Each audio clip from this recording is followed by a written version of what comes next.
know the smell. Ozone, warm plastic, and carpet cleaner. You walk in. You see a sea of laptops. You make eye contact with a staff member in a purple shirt, and they immediately look down at their phone. It feels frustrating. It feels dated. It feels like a relic. And yet, look around the high street. Comet is gone. Maplin is dead. Debenhams has vanished. But Curries? Curries is still here. In fact, they just posted a profit of £22 million. How does a shop everyone loves to complain about manage to outlive everyone else? The answer is hiding in a massive warehouse in Newark, and it's going to change how you see your toaster forever. To understand why this giant refuses to die, you have to go back, way back, before the internet, before computers, before electricity was even a standard feature in your house. It starts in 1884. Leicester. A man named Henry Curry isn't building microchips. He's building bicycles. It's a simple trade for a simpler time. But the Curries family had something most Victorian shopkeepers lacked: adaptability. When the world wanted radios in the 1920s, they stopped stacking tires and started stacking valves. When the 1960s brought the white goods revolution, they filled their windows with washing machines. They rode every single wave of British consumerism. They didn't just sell products, they sold the future. By 1984, they were the kings of the high street. They had 570 shops. They were so big that Dixon's, their rival, bought them to stop them from taking over the world. It was the era of the megastore. You didn't go to Amazon to buy a TV. Amazon was a river in South America. You went to Curries. You touched the buttons. You asked a man called Dave which VCR was best.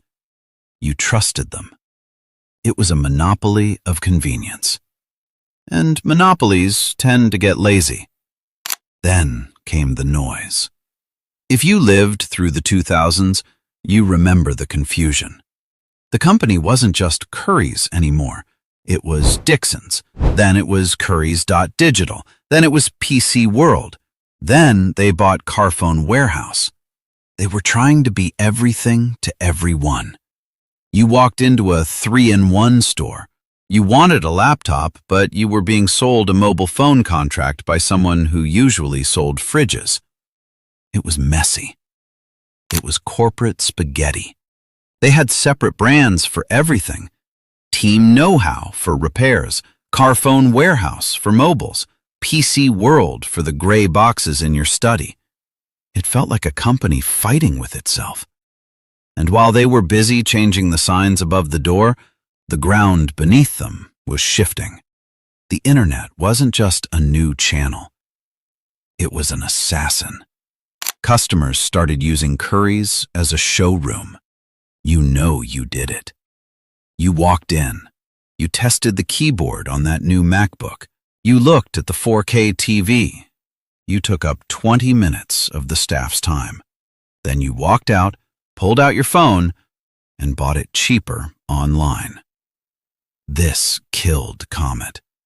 This killed Maplin. It should have killed Curries. The overheads of 700 stores versus a website with a warehouse? It's simple maths. You can't win. But Curries didn't die. They did something drastic. In 2021, they killed the past. No more PC World. No more Dixon's. No more Carphone Warehouse. Just Curries. One name, one website, one massive purple entity. But a name change doesn't save you from bankruptcy. What saved them was a realization that sounds boring, but is actually genius. They realized that selling you a box is a terrible business. There is no profit in a box. Apple takes the profit. Samsung takes the profit. The retailer gets pennies. So they stopped being a shop that sells boxes. They became a shop that keeps the boxes working. They built a fortress. It's located in Newark, Nottinghamshire. It is 500,000 square feet of organized chaos. It is one of the biggest electrical repair centers in Europe. This is their secret weapon. While Amazon can send you a refund, Amazon cannot send a man to fix your washing machine on a Tuesday morning. Curries can. They employ 1,000 engineers just to fix things. They repair 1 million items a year.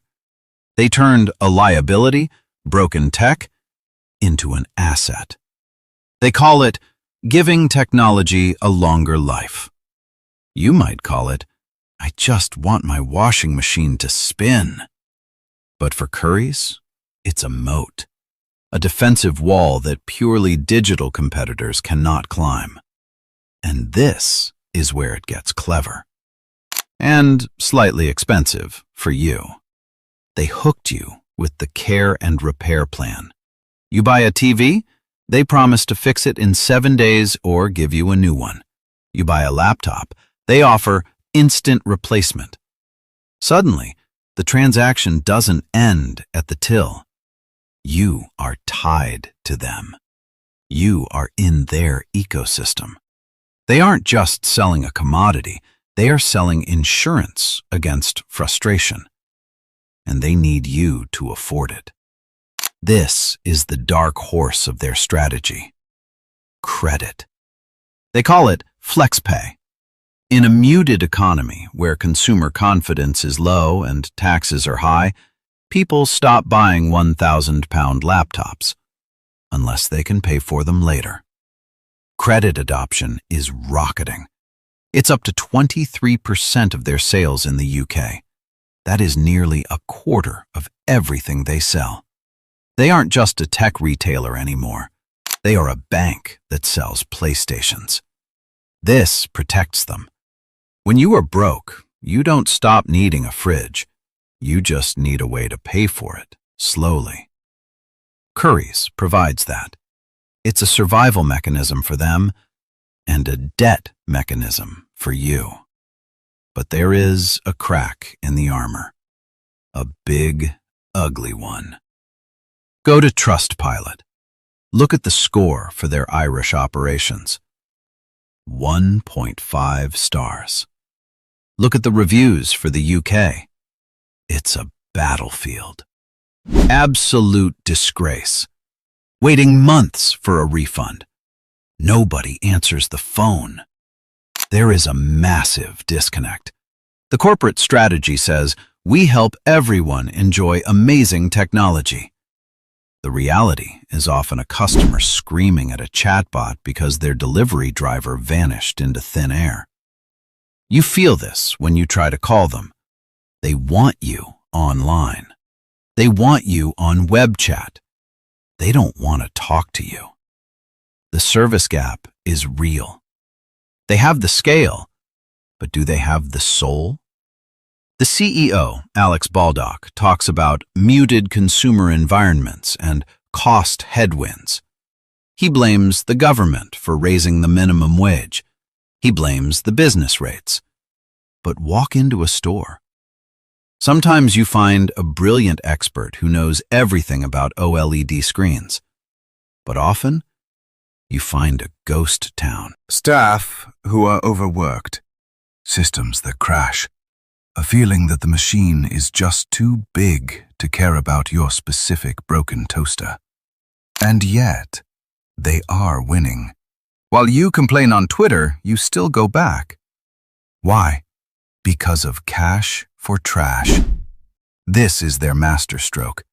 You bring in any old tech, a broken kettle, a mouse from 1998, a battery, and they give you a £5 voucher. It sounds small, but it gets you in the door. They collected 1.6 million items of e-waste last year. They harvest the parts. They use 3D printers to make spares. They are mining your rubbish for gold. They have become the authorized service provider for Microsoft, for Xbox. If your console breaks, Microsoft sends you to Curries. That is power. That is leverage. They are pivoting to business sales, aiming to double that revenue in 3 years. They are growing ID Mobile, their own network, by 21%. They're finding money in places other retailers aren't even looking. They survived the retail apocalypse not by being the best, but by being the most useful. They are the cockroaches of the electronics world. You can't kill them. So why is Curries the last giant standing? It's not because we love them. It's not because the experience is magical. It's because they engineered a way to be necessary. They realized that in a world of digital disposability, the one thing Amazon can't do is take your broken washing machine away and plumb in a new one on a Sunday. They bet the house on the messy, physical, unglamorous reality of fixing things. They survived by becoming a utility. Like water, like gas. You don't have to like your utility provider. You just have to pay them. Curries isn't a shop anymore. It is a massive purple infrastructure project that keeps the lights on in British living rooms. It is frustrating. It is essential. It is here to stay. And that says everything you need to know about the state of our high street. We don't want delight anymore. We just want things to work. If you've ever waited in for a delivery that never came, subscribe to the channel. We've got more stories like this coming.